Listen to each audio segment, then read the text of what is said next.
Hello friends, स्वागत है हमारे आज की इस वीडियो में। तो आज की इस वीडियो में हम क्लास 10th भारतीय वन बुक का केमिस्ट्री चैप्टर नंबर 3 धातु एवं अधातु का दीर्घ-उत्तरीय प्रश्नों का उत्तर करेंगे।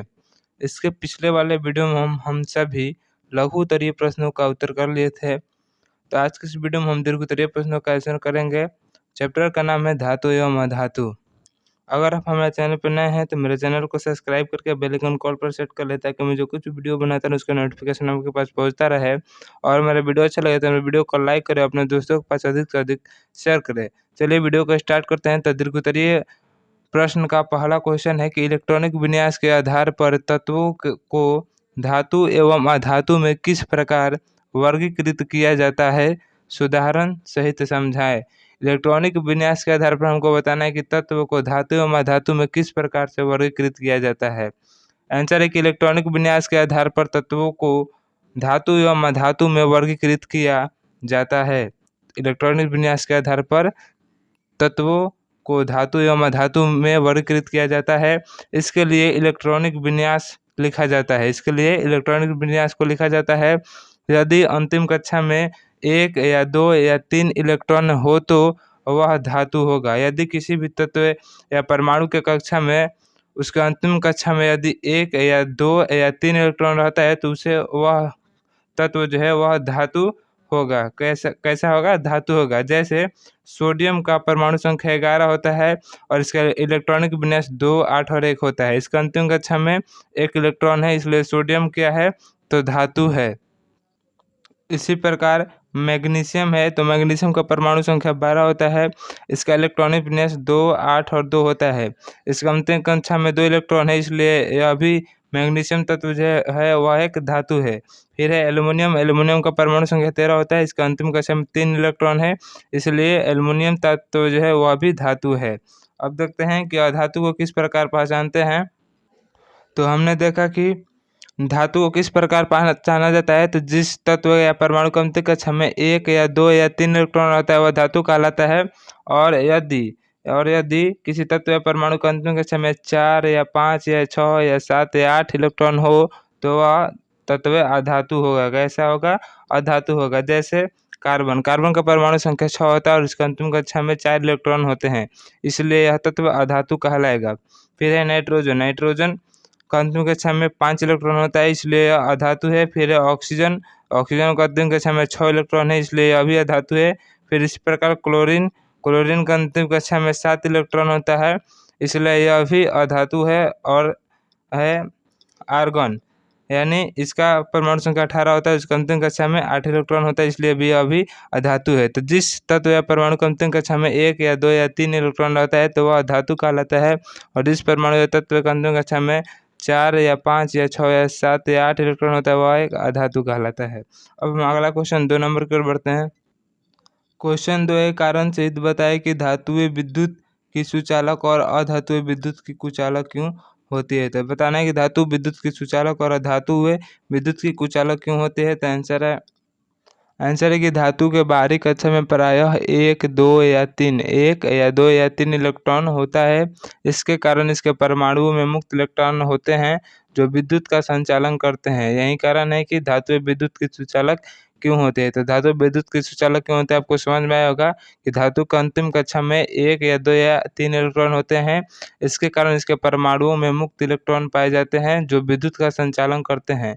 यही कारण है कि धातुएं जो होते हैं वो विद्युत की सुचालक होती है।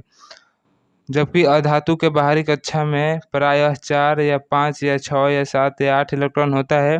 इसके कारण इसके परमाणु में मुक्त इलेक्ट्रॉन नहीं होते हैं तथा ये विद्युत का संचालन नहीं करते हैं।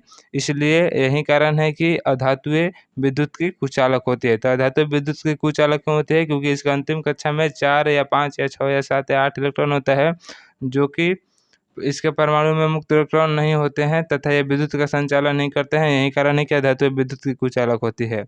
अब अगला क्वेश्चन 3 नंबर है, धातुओं के किन्हीं 3 गुणों का उल्लेख करें। धातुओं के किन्हीं 3 गुणों का उल्लेख करें। तो धातुओं के किन्हीं 3 गुण निम्नलिखित है। पहला है धातुएं प्रायः कठोर, चमकीली तथा आघातवर्धनीय तथा ऊष्मा एवं विद्युत की सुचालक होती है। धातुएं क्या होती है? तो धातुएं कठोर होती है, चमकीली होती है, आघातवर्धनीय होती है तथा ऊष्मा एवं विद्युत की सुचालक होती है। फिर है दूसरा कि धातुओं के परमाणु धनायन बनाते हैं। धातु के परमाणु जो होते हैं वह धनायन बनाते हैं, जैसे पोटेशियम, सोडियम, कैल्शियम, आयरन इत्यादि। फिर है तीसरा कि धातु के ऑक्साइड जो होते हैं वह भास्मिक होते हैं, जैसे Na2O कि जब अपक्रिया कराते हैं जल से तो सोडियम हाइड्रोक्साइड बनता है। फिर जब कैल्शियम ऑक्साइड की अपक्रिया जल से कराते हैं तो कैल्शियम हाइड्रोक्साइड बनता है। यानी धातु के ऑक्साइड जो होते हैं वह भास्मिक होते हैं। तो धातु के 3 गुण का उल्लेख किया गया है कि धातुएं प्रायः कठोर, चमकीली, आघातवर्धनीय तथा उसमें विद्युत के सुचालक होते हैं। धातुओं के परमाणु धनायन बनाते हैं तथा धातु के ऑक्साइड भास्मिक होते हैं। क्वेश्चन नंबर 4 है अधातुओं के किन्हीं 3 गुणों का उल्लेख करें। क्वेश्चन नंबर 3 में धातुओं के 3 गुणों का उल्लेख करना था। क्वेश्चन नंबर 4 में अधातुओं के 3 गुणों का उल्लेख करना है। तो अधातुओं के किन्हीं 3 गुण निम्नलिखित है। पहला कि अधातुएं न तो आघातवर्धनीय होती है और न ही तन्य होती है। इनमें कोई विशेष चमक नहीं होती तथा यह प्रायः ऊष्मा एवं विद्युत की कुचालक होती है। तो अधातु जो होती है न ही आघातवर्धनीय और न ही तन्य होती है। आघातवर्धनीयता तत्व या परमाणु तत्व का वह गुण है जिसे पीटने पर वह चादर की तरह फैल जाता है, जैसे चांदी। सबसे अधिक आघातवर्धनीय चांदी होता है और सबसे अधिक तन्य सोना होता है। 1 ग्राम सोना से हम लोग लगभग 2 किलोमीटर तार खींच सकते हैं। फिर दूसरा है कि अधातुओं के परमाणु ऋणायन बनाते हैं, जैसे क्लोरीन, सल्फर, ब्रोमीन इत्यादि। फिर तीसरा है कि धातु के ऑक्साइड अम्लीय होते हैं। ये जल से अभिक्रिया करके अम्ल बनाते हैं, जैसे CO2 की अभिक्रिया जल से कराने पर H2CO3 बनाता है, यानी यह एक अम्ल है, कार्बोनिक अम्ल। तो देखिए अधातु के 3 गुणों का उल्लेख किया गया। पहला, अधातु न तो आघातवर्धनीय और न ही तन्य होती है, इसमें कोई विशेष चमक नहीं होता है तथा यह प्रायः उसमें विद्युत की कुचालक होती है। और अधातुओं के परमाणु ऋणायन बनाते हैं तथा धातुओं के ऑक्साइड अम्लीय होते हैं, ये जल से अभिक्रिया नहीं करते हैं।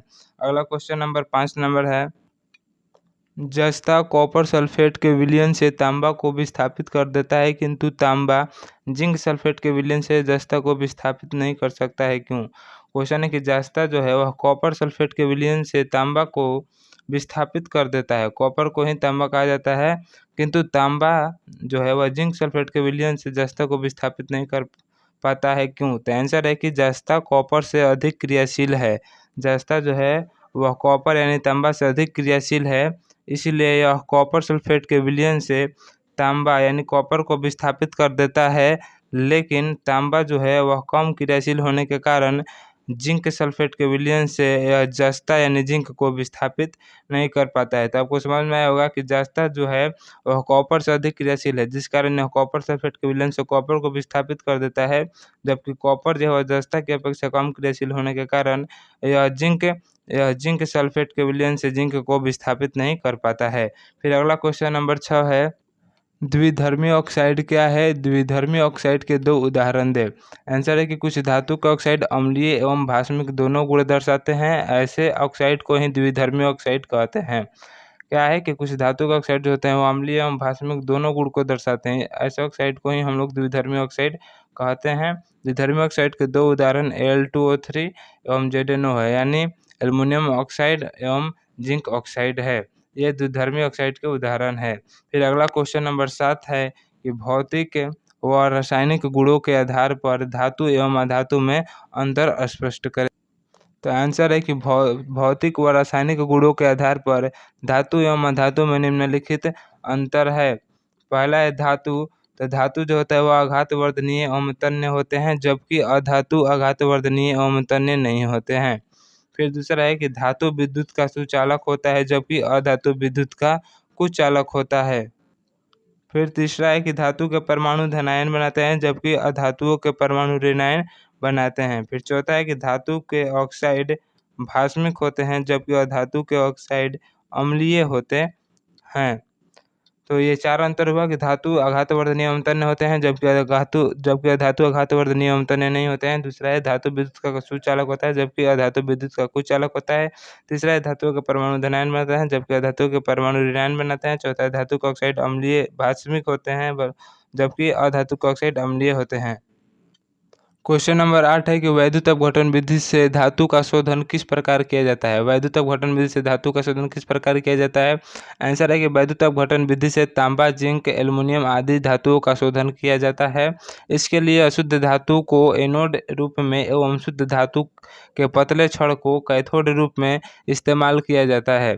धातु के लवण का विलयन वैद्युत अपघट्य का कार्य करता है, जिससे विद्युत धारा प्रवाहित करने पर अशुद्धियाँ विलयन में ही रह जाती है और शुद्ध धातु कैथोड पर जमा हो जाता है, जिससे हमें शुद्ध धातु की प्राप्ति हो जाती है। तो वैद्युत अपघटन विधि से धातु का शोधन किस प्रकार किया जाता है। आपको समझ में आया होगा कि वैद्युत अपघटन विधि से तांबा, जिंक, एल्युमिनियम इत्यादि धातुओं का शोधन किया जाता है। इसके लिए अशुद्ध धातु को एनोड रूप में तथा शुद्ध धातु के पतले छड़ को कैथोड रूप में इस्तेमाल किया जाता है और धातु के लौट जो होता है वह विलयन में वैद्युत अपघट्य का कार्य करता है, जिस कारण विद्युत धारा प्रवाहित करने पर अशुद्धियाँ विलयन में ही रह जाती है और शुद्ध धातु जो होता है वह कैथोड पर जाकर जमा हो जाता है। इस प्रकार वैद्युत अपघटन विधि से हम लोग धातुओं का शोधन करते हैं। तो अगला क्वेश्चन 9 नंबर है, वैसे कि नहीं 3 अधातुई ऑक्साइडों के नाम लिखे जो अम्लीय होते हैं। हमको बताना है कि वैसे अधातुई ऑक्साइडों का नाम बताना है जो अम्लीय होते हैं। जो जल के साथ ऑक्साइडों की अभिक्रिया कैसे होती है ये भी बताना है। तो आंसर है कि 3 अधातुई ऑक्साइड CO2, SO2 एवं P2O5 है। इन ऑक्साइड की प्रकृति अम्लीय होती है, यानी कार्बन डाइऑक्साइड और सल्फर ऑक्साइड और फास्फोरस ऑक्साइड की प्रकृति अम्लीय होती है, जो जल के साथ निम्नलिखित प्रकार से अभिक्रिया करती है। देखिए, CO2 की अभिक्रिया जल से कराने पर H2CO3 कार्बनिक अम्ल बनता है। SO2 की अभिक्रिया जल से कराने पर H2SO3 बनता है। फिर P2O5 की अभिक्रिया जब हम जल से कराते हैं तो 2H3PO4 बनता है। तो अब है अगला क्वेश्चन 10 नंबर, अयस्कों के सांद्रण से आप क्या समझते हैं। सल्फाइड अयस्क का सांद्रण आप किस विधि द्वारा करेंगे। आंसर है कि अयस्क में विभिन्न प्रकार की अशुद्धियाँ या अपद्रव्य मौजूद होता है, इसे दूर करने की प्रक्रिया को ही अयस्कों का सांद्रण कहते हैं। अयस्कों के सांद्रण से आप क्या समझते हैं, समझ में आया होगा कि अयस्क में विभिन्न प्रकार की अशुद्धियाँ पाई जाती है, अशुद्धियाँ या अपद्रव्य पाया जाता है, जिसे दूर करने के लिए जिस प्रक्रिया को हम लोग अपनाते हैं उसे ही अयस्कों का सांद्रण कहते हैं। सल्फाइड अयस्क का सांद्रण हम फेन-प्लॉन विधि से करेंगे। इसके लिए एक पात्र में जल लेकर पाइन का तेल लेकर मिश्रित कर लेते हैं। अब सल्फाइड अयस्क को महीन चूर्ण करके विलयन में डालकर एक पाइप के माध्यम से वायु प्रवाहित करते हैं, तो हम पाते हैं कि जो अयस्क है वह हल्का होने के कारण झाग रूप में ऊपर आ जाता है और अशुद्धियाँ जो होती है वह नीचे बैठ जाती है। अब झाग को छानकर अलग कर लेते हैं। तो आपको समझ में आएगा कि अयस्कों के सांद्रण से आप क्या समझते हैं और सल्फाइड अयस्क का सांद्रण आप किस विधि से करेंगे। तो सल्फाइड अयस्क का जो सांद्रण है करेंगे हम लोग फेन-प्लॉन विधि से करेंगे। इसके लिए हम लोग को एक पात्र में जल लेकर उसमें पाइन का तेल मिला लेंगे और अब सल्फाइड अयस्क को महीन चूर्ण करके विलयन में डाल देंगे। एक पाइप के माध्यम से अब हम विलयन में वायु प्रवाहित करेंगे, तो हम पाएंगे कि जो अयस्क है वह हल्का होने के कारण झाग रूप में ऊपर आ जाता है और अशुद्धियाँ नीचे बैठ जाती है। अब हम झाग को छानकर अलग कर लेते हैं। इसका चित्र भारतीय वन बुक में 3.9 चित्र में दिया गया है। तो चलिए आज के लिए इतना ही। अगले वाले वीडियो में हम और भी दीर्घोत्तरीय प्रश्नों का आंसर करेंगे। अगर आप हमारे चैनल पर नए हैं तो मेरे चैनल को सब्सक्राइब करके बेल आइकन को ऑल पर सेट कर ले, ताकि मैं जो कुछ भी वीडियो बनाता हूँ उसका नोटिफिकेशन आपके पास पहुँचता रहे। और मेरा वीडियो अच्छा लगे तो मेरे वीडियो को लाइक करें, अपने दोस्तों के पास अधिक से अधिक शेयर करें।